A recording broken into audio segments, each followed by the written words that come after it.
चपाती शिल्लक राहिलेली आहे, तर त्याच्यासाठी आपण एक नाश्त्याचा प्रकार पाहणार आहोत. करून घेतलेला आहे,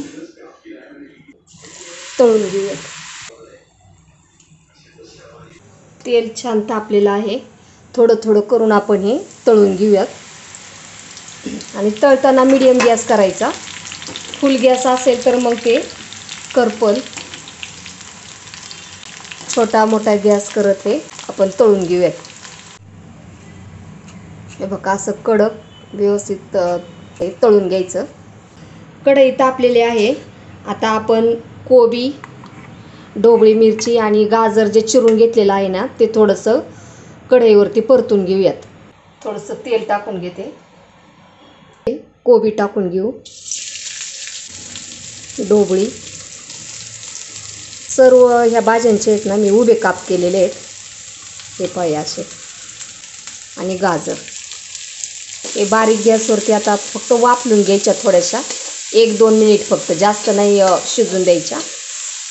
आणि तुम्हाला आवडत असेल तर कच्चं सुद्धा हे सर्व भेळीत घालू शकतो आपण, चायनीज भेळमध्ये.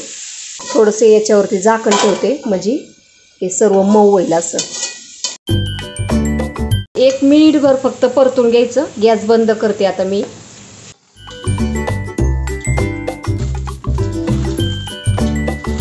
भाज्या आपण वाफून घेतलेल्या होत्या ना, ते सुद्धा टाकून घेऊया याच्यात. शेजवान चटणी, टोमॅटो केचप टाकून घेऊयात.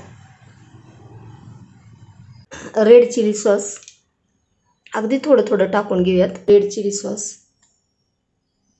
Soya sauce.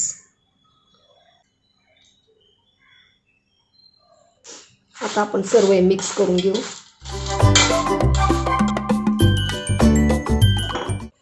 छान अशी पौष्टिक बनवलेली आहे. आणि मीठ टाकू नका, कारण सोया सॉसमध्ये मीठ असतं, त्याच्यामुळं सोया सॉस पण टाकलेलं आहे ना आपण, त्याच्यामुळे ह्याच्यात मीठ टाकू नका.